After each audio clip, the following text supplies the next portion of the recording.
Hey, Barb and Kit. In the video that's coming up, a couple things I forgot to mention from a technical point of view. To raise subscription counts and viewerships, there's all kinds of tips and tricks that YouTube expects you to take advantage of, like when you're adding and editing your video to YouTube, and after you've uploaded and you're adding description, whatever you're doing, use the tag box.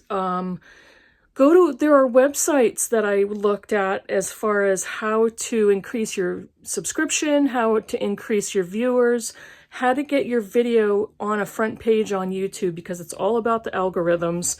And it has nothing to do with people not liking you or that critic screaming in your ear again. So take advantage of those, and I hope anything I say in this video is helpful and encouraging. Hey Booktube, it's Kim at Middle of the Book March. This is going to be a little bit of a different video for me. It's going to be a response video to two booktubers who I watched yesterday. They did a tandem video, and they are Barb at the Font and Kit at Kit's World, and they did a video about the challenges of newbie booktubing.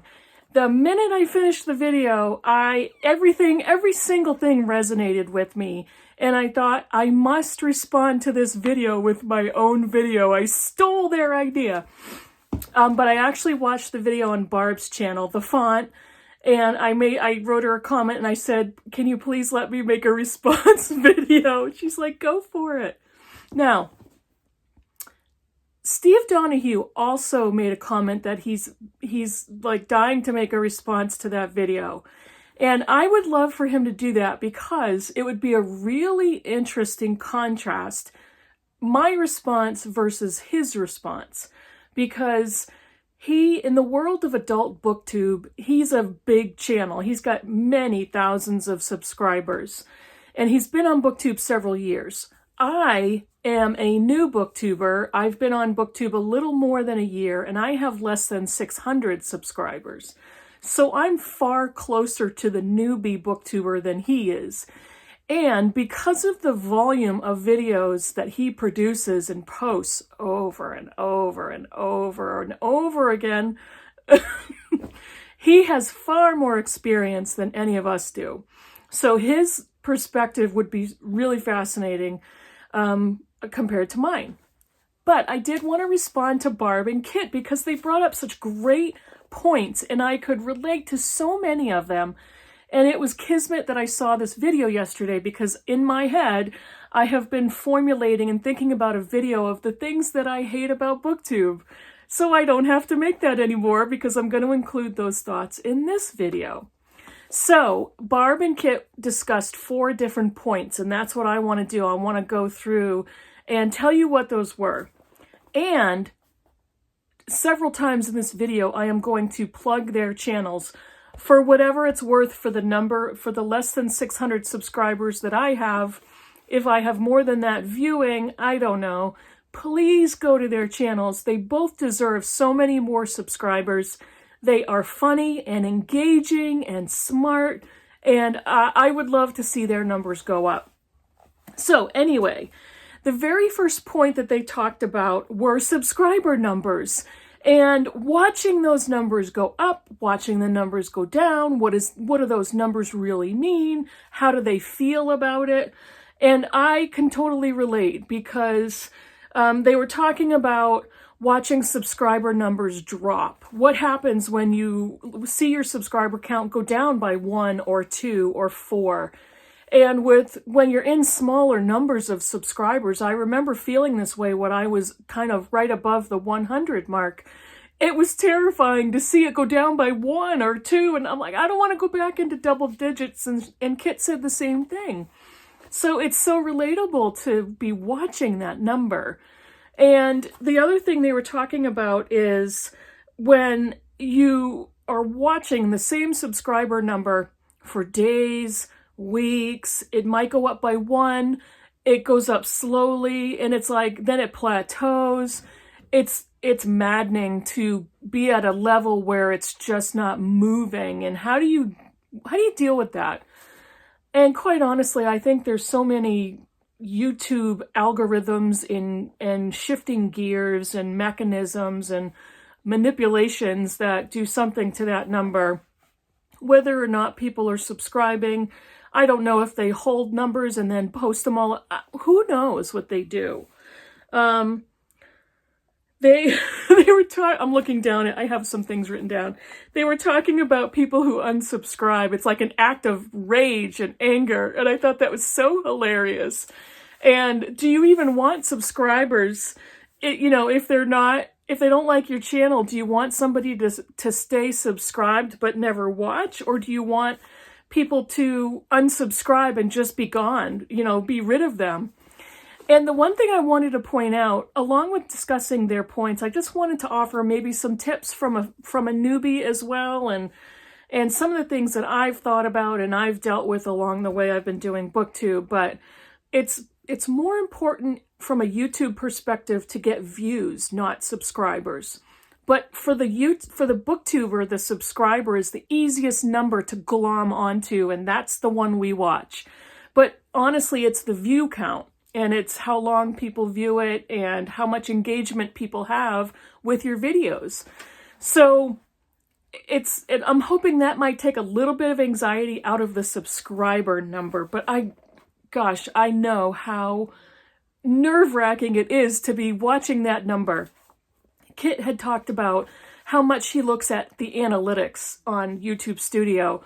I did that at first, and I was watching it, and I was looking at every single tab and every single page on my analytics section, and I was getting tips from YouTube tutorials, ironically, on how to better place my videos and how to take advantage of the different tips and tricks to get more views and to get more subscribers. And sometimes it's overwhelming, the amount of information, and I got sucked into looking at the analytics and looking at the demographics and the numbers and the graphs, and eventually I gave up, and I no longer care. The only number I typically look at is the subscribers.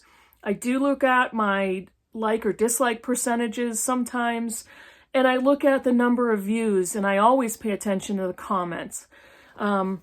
There were a few videos where I got a couple of thumbs down, and I'm like, what the heck do they dislike about that video? If you don't like a video, just get the frig off of it and watch something else. Why would you be so negative to do a thumbs down on somebody's video or to post a negative comment, whether it's the way I look, the way I talk, or what I'm talking about? Why would you do that? Why? And it's just anxiety provoking. For me personally, at this point in my BookTube career, I don't give a shit. I don't care anymore if somebody gives me a thumbs down, if there's a negative comment. I don't care. I'm not a professional person doing BookTube to make money. I'm doing this for fun. And it's my channel, and I can do what I want. So yes, number two, the second point they talked about is that you put your heart and soul into videos. You put your heart and soul into developing your content, whether it's the actual reading of the books, researching the authors, the stories, any other appropriate information you want to present in your content. You put so much time and effort into creating these videos, and then you see no numbers, you see no views go up, you see the subscribers stay the same. It's like you see zero interest in those videos. And Barb had talked about the videos of giant farm equipment being dredged out of being stuck in mud. And she's like, 6 million views. Nope, 9 million views. Why would that kind of a video get so many millions of views? And a video that I've put my heart and soul into get 12. I mean, what is wrong with this picture? And what I have realized in my short time on BookTube is the average YouTube viewer is not going to YouTube for any intellectual or literary reason. They are going to YouTube for entertainment. And the vast majority of people don't read. So you're only getting people on our channels who are as obsessed with books as we are, or who love book groups, or who love book reviews. And a lot of our viewers are people who may love the idea of making videos, but they're too afraid to open a channel. And so those are our viewers. We're not getting the general public who wants to watch friggin', farm equipment being pulled out of mud, like a visual ASMR video. And I think it's important to keep that in perspective. The general public doesn't care about our reading and our book habits and our literature and our literary intellectual thoughts. They just really don't. And that's fine, because I don't want people who aren't interested in my taste in literature to be on my channel anyway. Now, Kit had mentioned he puts so much effort into his videos. He tries to make them very slick and visually appealing, and he tries to professionally craft his videos. And he does have a really wicked cool setup. If you watch his intro and you look at his videos, he's got all the right equipment. He's got some really cool lighting. His voice is lovely, the things that he says. But quite honestly, to go and open a booktube channel, you don't really need anything professional, and you don't need to be a professional videographer. I film all my videos on my phone. I don't use a mic because honestly, I sit close enough to it and I'm loud enough that the mic catches everything. And I also, in my editing, I adjust my own volume. That's the only equipment I use is my phone and a little $25 tripod. So I don't put any professional effort into presenting and editing my videos. So it's got to be so maddening to put that type of effort into and to not feel any real feedback back. But I hate to say it, that we're never going to get the millions of views as farm equipment. It sounds so awful. We can't match up to farm equipment. Point number 3. And part of point number 2 is they both started to discuss, is this really worth it? Is it worth putting in the time and the energy to booktube if we're not going to even get close to that number of views? That's going to depend on what your expectations of booktube is. Why are you doing this? Why did you start a channel? Why are you filming yourself talking about books? How passionate are you about reading and literature and talking to other people about books? If you started a channel to get the positive reinforcement of viewership, you're going to be disappointed. If you started a channel because you love to read, you love books, you love talking to other people about books, you feel like a big nerdy geek about books, and all you want to do is talk about them on a near constant basis, and it's fun to you, that brings you joy, and you want to project that out, that's the best reason to start a booktube channel. Not because you're expecting anything back from it, because it's going to take a while. It really is. The third point, Barb had brought up the screaming inner critic, and she talked about it as a hungry toddler, just constant negative reinforcement in your own head and the constant negative criticisms that we come up with to break ourselves down. And I tell you, I will freely admit, my early videos are crap. They look awful. I sound like I'm terrified. I look like I'm terrified. I don't have a clue what I'm saying, and I stumble over my words. I touch my nose a lot, and I'm doing it now. I'm all itchy for whatever reason. My early videos are embarrassing, and I think Kit said the same thing, that his early videos are just embarrassing. But I leave them up because I want them there. That shows me the growth, and it shows me the curve of where I came from and where I am now. And it's so much easier now. I don't give a shit if I make a mistake, because I'm not a professional. I'm not doing this for money. This is not my job. This is for fun, and it's my channel, and I might walk all over myself, and I might say the wrong thing, and I might mess up my words or stumble or whatever I might do. It's okay. I'm human, and I'm still having fun, and the day I don't, I'm gonna quit Booktube. One of the things that was really poignant is Kit making a point that he is on the spectrum, and he's overly aware and overly obsessed with the numbers, and it's almost like it's feedback to tell him whether it's worth it to have a channel, whether it's worth it to continue filming videos and creating content. And I wish it's easy for me as a person not on the spectrum to tell him, oh, don't worry about that. You don't need to be so concerned.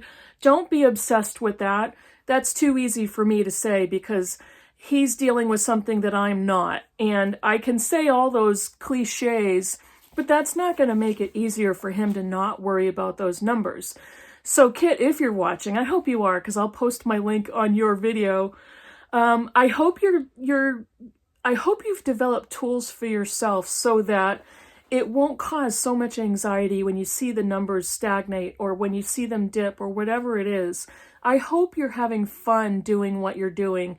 And I hope that's the thing you're holding on to, is this really provides you joy. And you just love it. You love talking about movies and you love talking about books. You love doing Dinosaur Week. Yeah, it should be fun, and I hope it is. Professionalism isn't necessary, and it's not that we don't want to provide really good content. I know I do. I want to know what I'm talking about. I want to have a background in the authors or any facts that I want to present. I want to sound like I've read the book. Because honestly, if I'm doing a wrap-up, I've read the book. But I want to sound like I know that I've read the book, that I know what I'm talking about. And it's easy to get stuck, and it's easy to forget what you want to say. Kit was talking about scripting videos, and there was a week, I think Dinosaur Week, when he did a video every day. For me, that's friggin' overwhelming. I would never do that because it's way too much. It's too much to remember. It's too much work. There's so much pressure you put on yourself. I can't handle that kind of internal pressure. So it would have been overwhelming for me. If you like to do it, that's why I'll never do Vlogmas, because Vlogmas is basically a video every day at Christmas time. Nope, not going to ever do that. And the last point, number 4, that they discussed is time management. How do you balance being a booktuber with real life, with having a full-time job, having a family, having things to do, having a life? How do you balance this hobby? How do you balance creating content? How do you balance being able to read all of the books that you want to talk about? And they both said that they've talked to other people and they all get the same answer, that, oh, we don't manage very well. Now, I have a little bit of a different answer to that. Maybe it's because I'm very good at time management. I don't know. Maybe it has nothing to do with it. I have a full-time job. I have a child at home who's doing remote school. I have a husband. I have family. I have things I need to do in my day.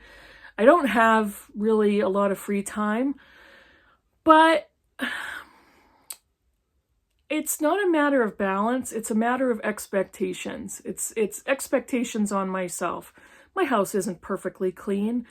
I don't do laundry every day. It's usually built up. I don't go to the grocery store as often as I should. Sometimes at the end of the week, we're eating canned soup. Who cares? It's fine. We'll be fine. So it's my own expectations. I've lowered the bar a lot into what I want to get done in a day, what's important to me, and I prioritize, and then I shuffle those. So I don't put that pressure on myself. The one thing that has helped me being a booktuber is to have a weekly video. And Barb had mentioned she shoots for 1 video a week.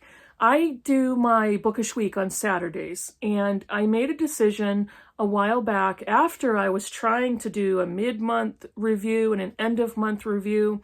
That was too much because I had too much to talk about in each of those videos, too many books to remember.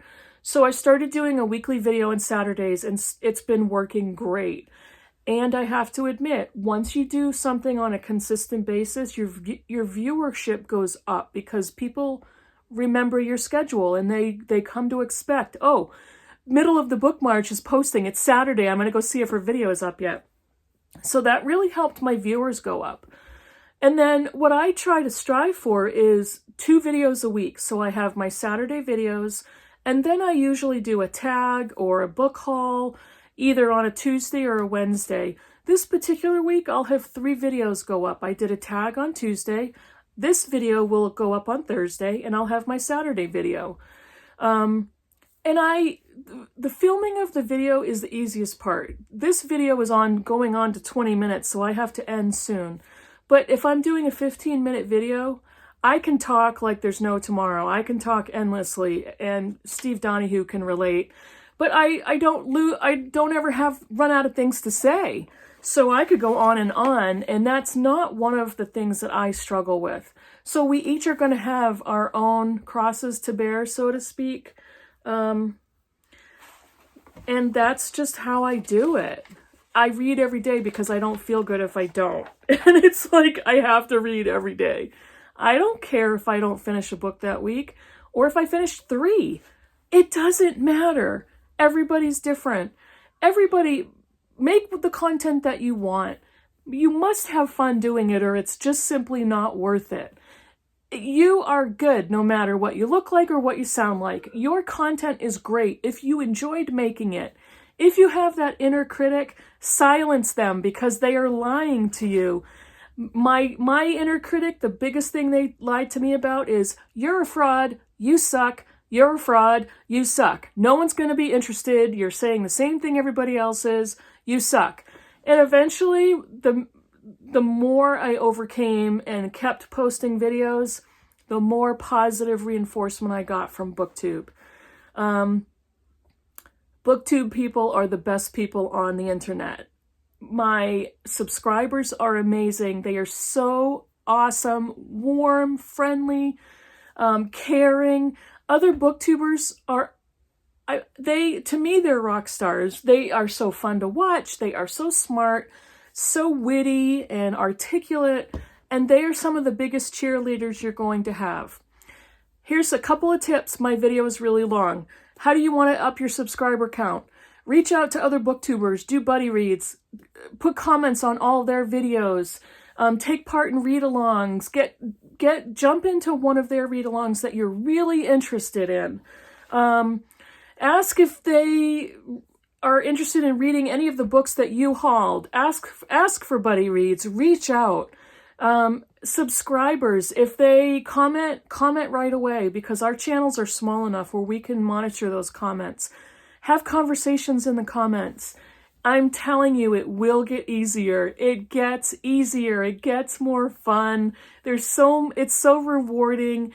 It's just fun, and don't do it if it's not. This is not supposed to be another job. Don't do it if it is. So, I think that's it. Yeah. You will get more positive reinforcement, but I hope anything I said in a positive way gave back something to you, because I really appreciated your video. I appreciated listening to your conversation between the two of you. And I think we can all offer each other tips and tricks and be each other's cheerleaders. So, Barb and Kit, thanks so much for making that video. I am very happily subscribed to you both. Everybody go and subscribe to Barb at the Font, and go and subscribe to Kit at Kit's World. They are wonderful, smart, funny, engaging booktubers. Thanks for watching, everybody, and I'll see you in the next video. Bye.